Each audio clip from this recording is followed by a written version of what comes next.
Borley Borlstein here, and I saw The Hunt, which is directed by Craig Zobel, who you may have never heard of. He did a film called Compliance, which is almost as fantastical as this film. Compliance is based on a real life event where people called in, or some guy called into like McDonald's and other shit and said that one of their female staff had stolen some money. He pretended to be a patron, and then what ended up happening a lot of the time is that he would like get the manager or other people to like search the female staff, get them naked, all sorts of fucked up shit. It was a real thing that happened apparently. So that movie is fantastical. And then we go to The Hunt, which there's less to talk about in the film than there is to talk about what the fuck were they going for, because it did not come off the page really well. It was just so.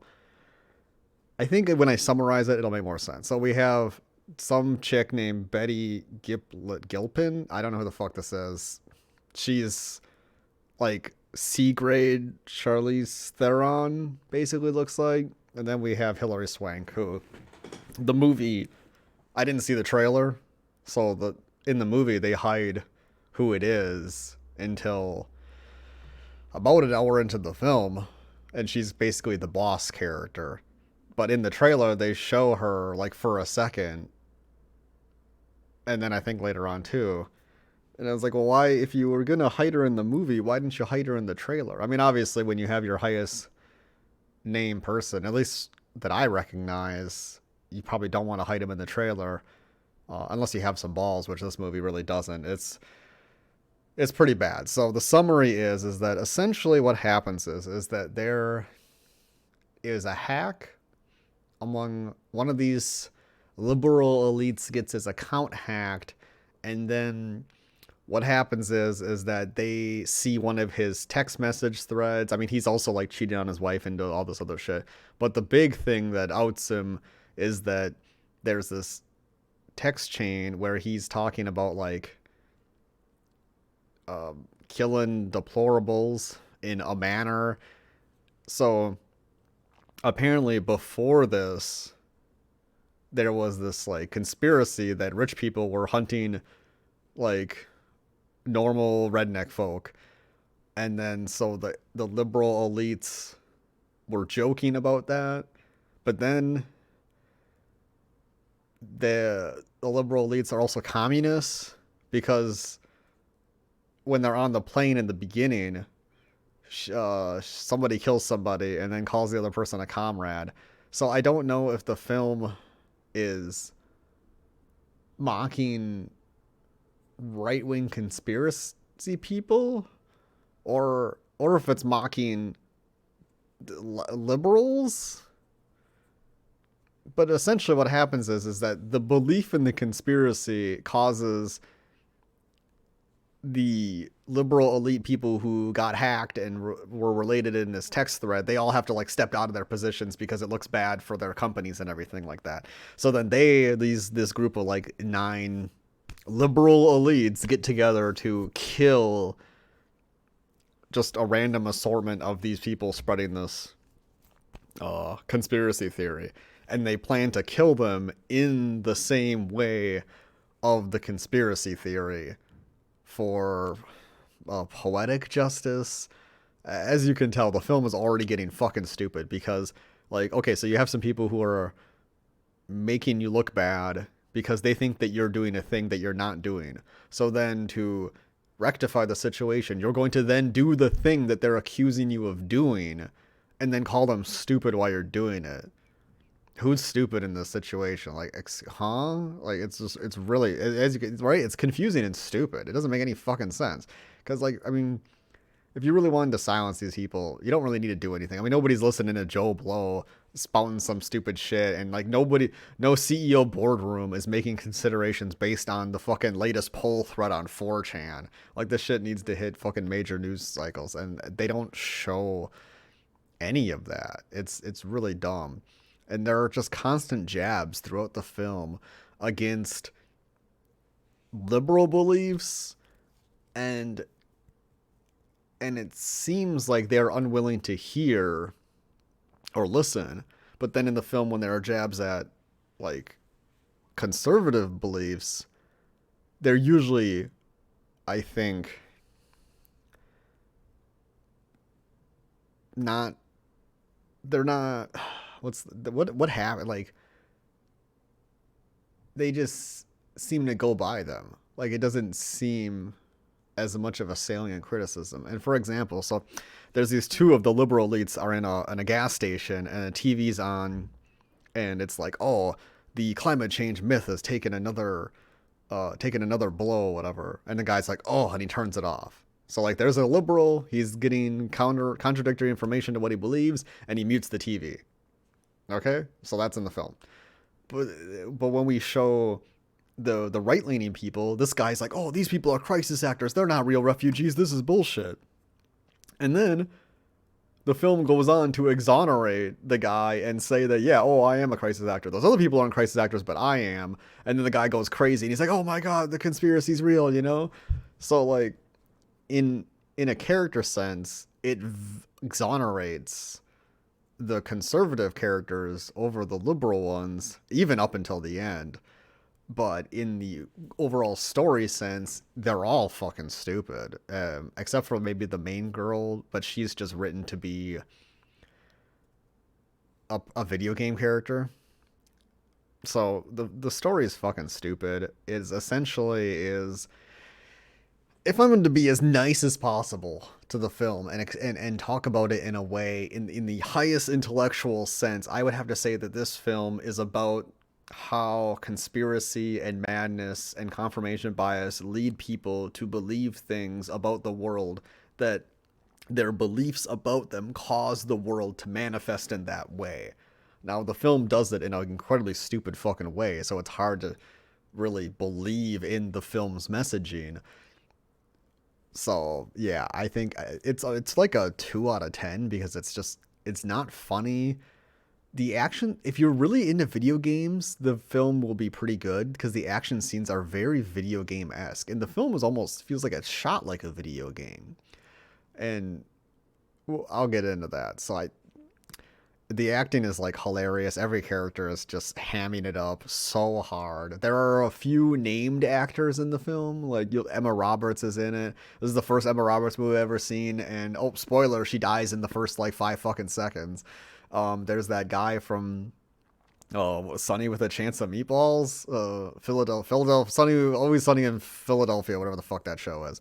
I think that guy, the one who is, he, because of the implications, that guy, he's in the movie. He dies real fast too. He's in like 2 fucking scenes.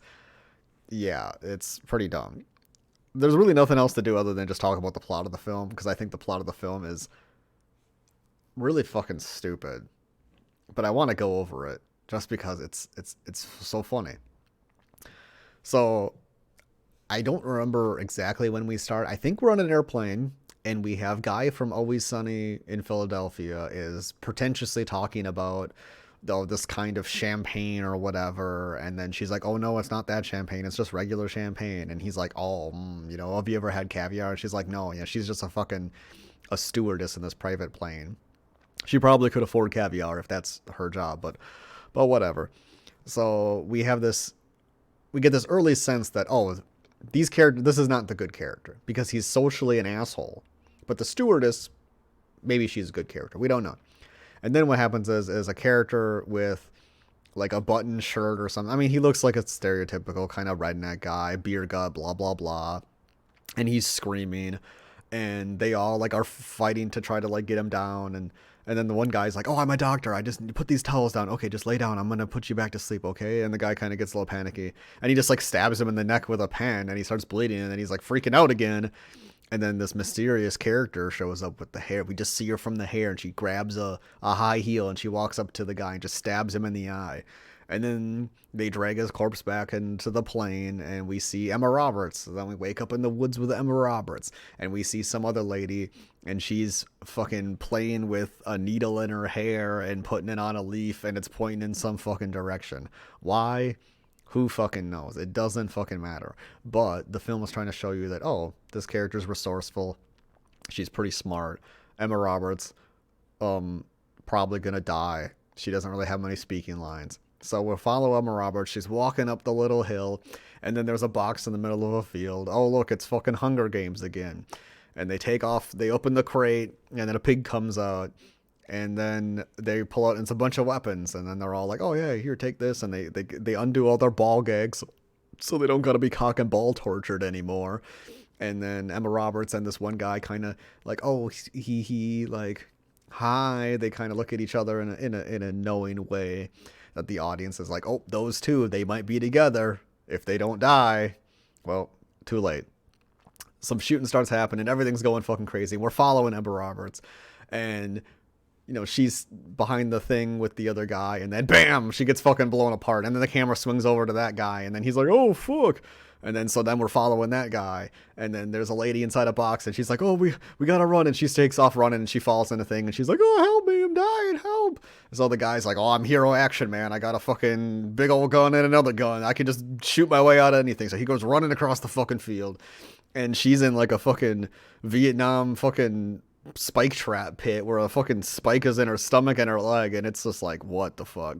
Now this is where the movie starts to show that it's pure dog shit, because we're shown that the area where the lady is within eyesight of the bunker that they're shooting at them, but then the guy is able to just stand there or lay there and pull the lady up with a spike through her gut. How the fuck is she walking around? And she acts like when she gets done with being pulled out that she's gonna be okay. It's like, dude, you just got pierced like through the lung and through the leg. I mean, first off, they weren't even like sharp spikes, I don't think. So how did they just pierce her so utterly? I don't know. It's so dumb. So some stupid shit happened. Oh, they land on a mine. A mine happened. So the guy that we've been following steps on a mine, blows up, and then the girl ends up back into the pit. So this is where they try to add in some humor. See, she got out of the pit, and now she's back into the pit. And then our new character, he runs over, and he's like, oh my goodness. And then she's in the pit, and her fucking organs are hanging out, and she's just like, oh, kill me. And he's like, no, don't. And then she's just like, takes the gun and shoots herself in the head. And he goes running off to the fence. And then we meet up with some new characters. We got old fucking boring white guy. We got like, Florida Man and Bucktooth Sally. And they're like, well, we gotta get the fucks out of here. So they get up over the fence because it's got barbed wire. But somebody's shooting arrows at fucking boring white guy with white hair, so he gets taken out. So then we just got, Giga Chad, and we got Bucktooth Sally and fucking Florida Man. They make their way to a gas station, and they find out that they're in Arkansas because it's a mom and pop shop. Isn't that charming? Then Bucktooth Sally starts eating some food while they're all having a conversation, and you start to get the sense that like maybe this isn't safety. Because the main Giga Chad, he's talking to the police, and the police just don't sound competent. Sounds a little weird. Something's going wrong. So then Bucktooth Sally starts having like a seizure or some shit, and they're all like, oh, what the fuck's happening? And as they're all panicking, the mom and pop lady and husband, they put on their gas mask and throw a gas bomb out there, and then they're all fucking taken care of.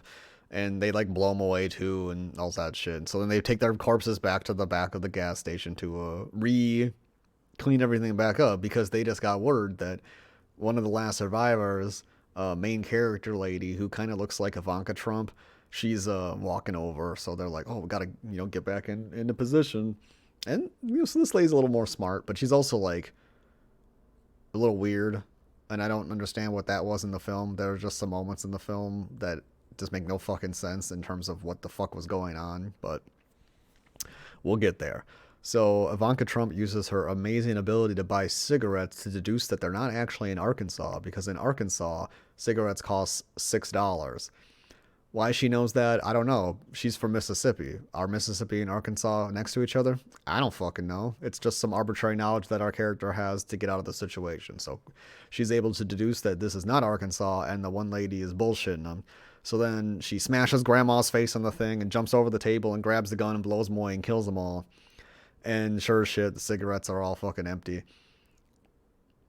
there was one part I skipped out on, is that the mom and pop character, those were members of the liberal elite that were hunting these people, and they have this like little back and forth where they're like the mom, she's like, oh, he had a wedding ring, and he's like, Sally, these people are horrible. They probably use the N-word uncensored on the internet and Twitter.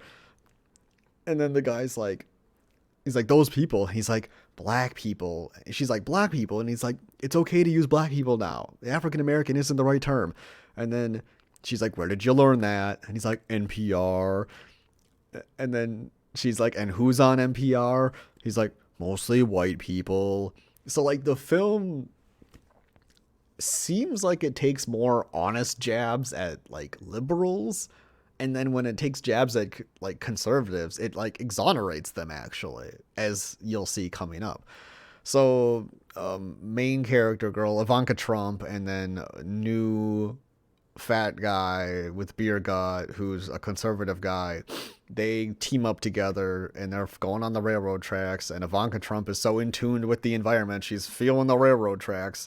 Oh, before that, Ivanka Trump, she has social problems, so when she has to go to the bathroom, she just walks over in the woods and starts shitting in front of this guy and doesn't say anything. Like, oh, she doesn't say like, oh, I gotta go to the bathroom. She just like starts doing it, and it's like, what the fuck? Like, I just don't know what it is. This is like some kind of weird fetish, but there are so many movies when characters are in the woods and there's a male character and a female character, the female character will always have to go to the bathroom, and it will be this kind of moment of embarrassment or something. It's fucking weird. I don't fucking get it. Like, I just don't get it. It's like just an excuse to put in your piss fetish or something. It's really fucking strange to me.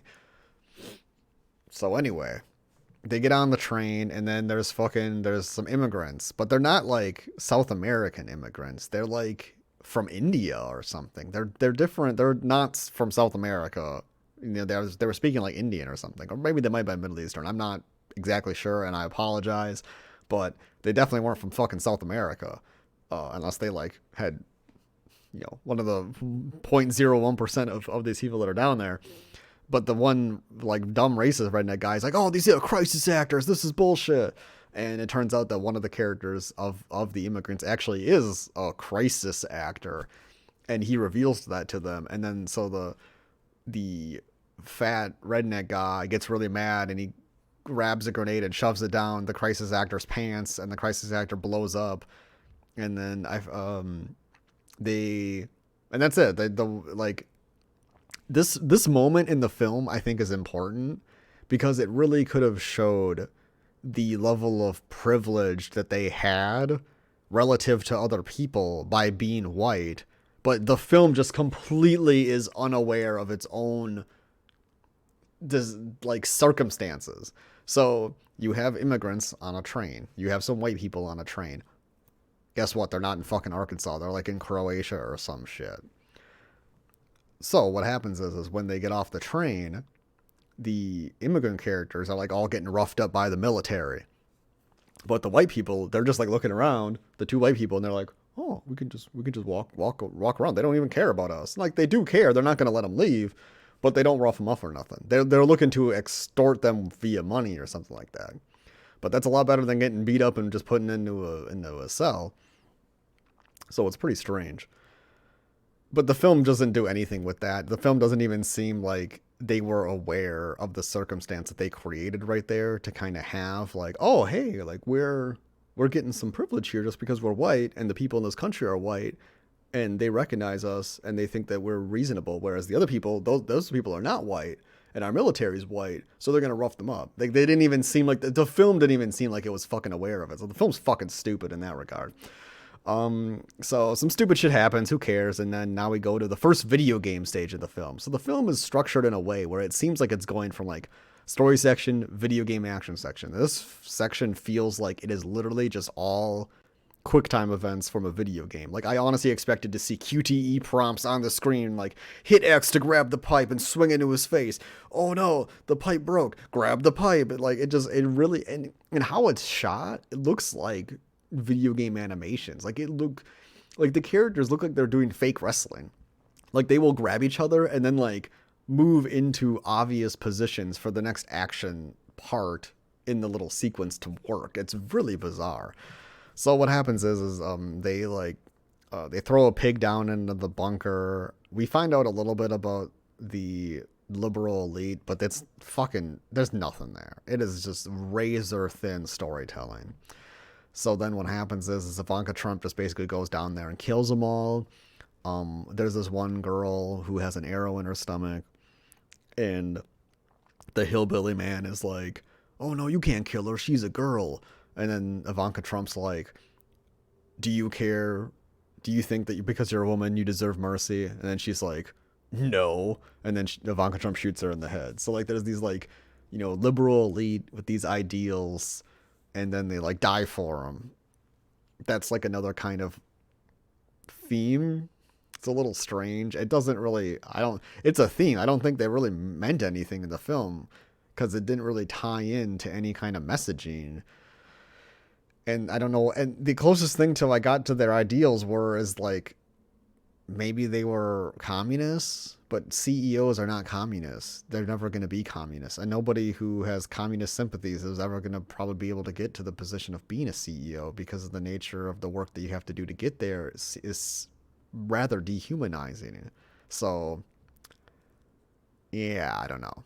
Anyway, what happens is they're getting a radio call in, and the person on the radio is Athena. She's the endgame boss, and she's like, Gale, are you there? Did you kill her, Gale?" And then the old hillbilly guy's like, "I'm not, no, I'm not with them. I'm a good guy." And then Ivanka Trump's like, "Put your fucking gun down. If you're a good guy, respond to her." And then he's like, "Oh, I'm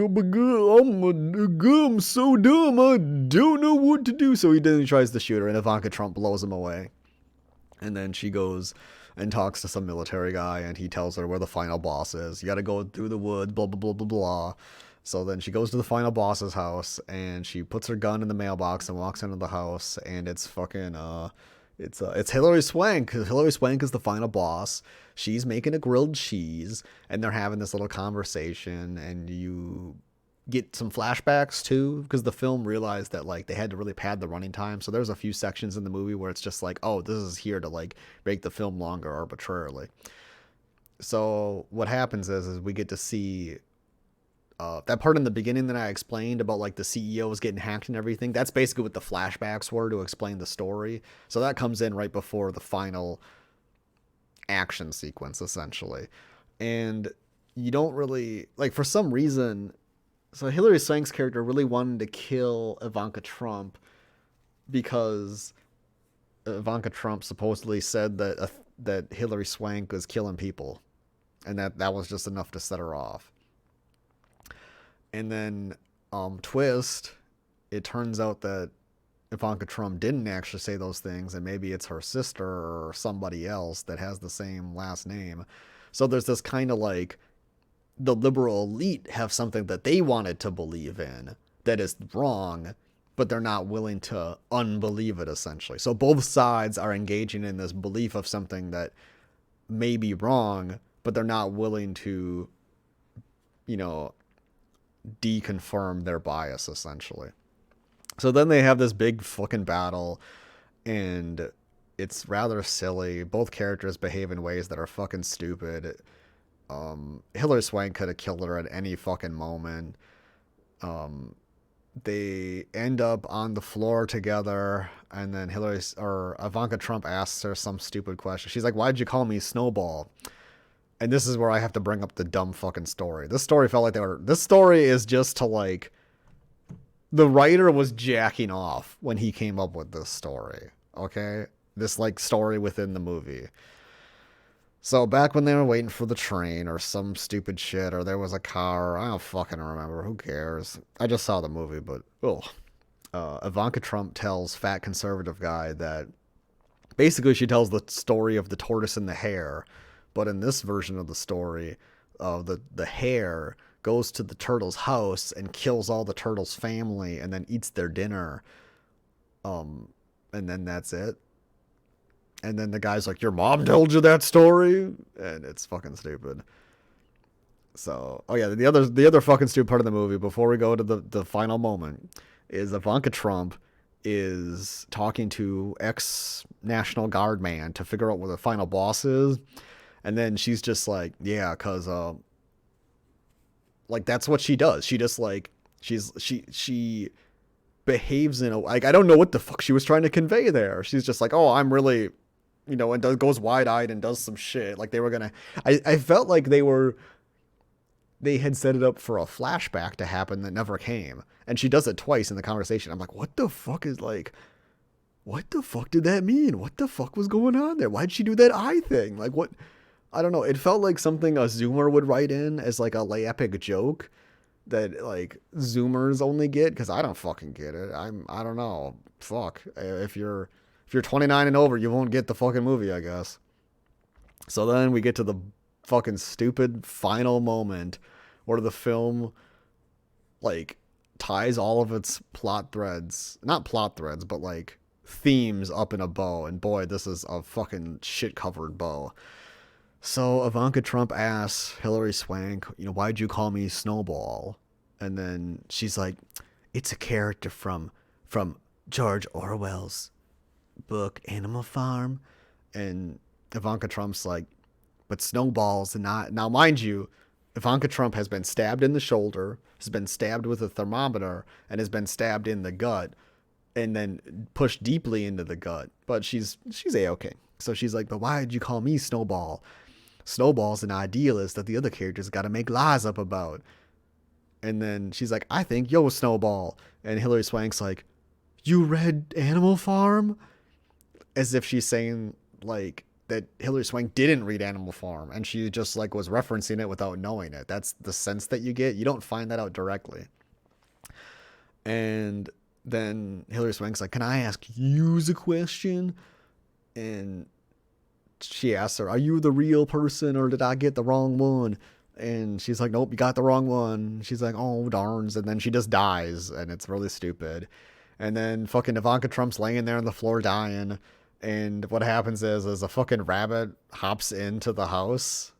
And it's supposed to be like, because earlier on, the fat guy was like, wait, is we the turtles or is we the rabbits? Because in the story, there was a part where it was like, oh, see, because the turtle just always believes in progress as long as you don't stop.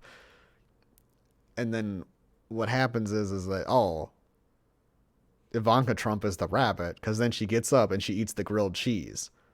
So, because like nobody beats the rabbit. So like in the end of the film, it seems like it's saying that like conservatives are right and that they always win. And that if you go against them, they're going to kill your whole family. Because that's the story that we're told. And then that's what literally happens. Except for the whole family part is just part of the family. So I didn't get it. And then the film goes on for like another fucking 5 minutes. Ivanka Trump puts on a sexy dress and she has time to do her hair. Now, mind you, she has been stabbed in the gut, stabbed in the shoulder, and then stabbed with a fucking meat thermometer. And she just goes walking out to a jet. Does she know a jet is there? How did she know the jet was there? Where did the jet? I don't know. And then also the people who fly the jet, they're just waiting there too, So she gets on the jet and is like, oh, we're going to fly me home now. And then she sits down with the stewardess and they have some champagne and caviar because the stewardess is like, oh, I've never had caviar. And she's like, oh, you should. It's pretty good. So like the film, it was like, so at the end of the film, the conservative is taking in like the quote working class people into the group. Was that the messaging? Like, I don't fucking know. It seemed like it was a pro-conservative movie, but at the same time, all the conservatives were dumb, and the only conservative who was smart was the person who they grabbed by accident, who wasn't a conservative. So maybe it's like both sides are dumb, and in their dumb battle, they're hurting people like regular working class folk, because she's shown to be, working part-time, and she's got like some problems. The film was actually pretty stupid because they get the wrong picture for the girl, which is hilarious. But that would have made more sense if she was like a twin or something. But yeah, so like it seems maybe that's the messaging. Yeah, is that like, both sides are in this dumb conflict and it's really just hurting them centrists, them average folk. I think. I'm not I'm not really sure. There's all sorts of jabs about veganism and other fucking stupid shit in the film, but it's like a fucking garbage tier pile of fucking dookie shit. Yeah, don't risk getting coronavirus to watch this movie. It's pretty fucking bad. And I don't know if you knew what the fucking film was. Please tell me, because I'm fucking lost. And yep, that was my shitty review. I'm Borley Borelstein, and thank you for watching.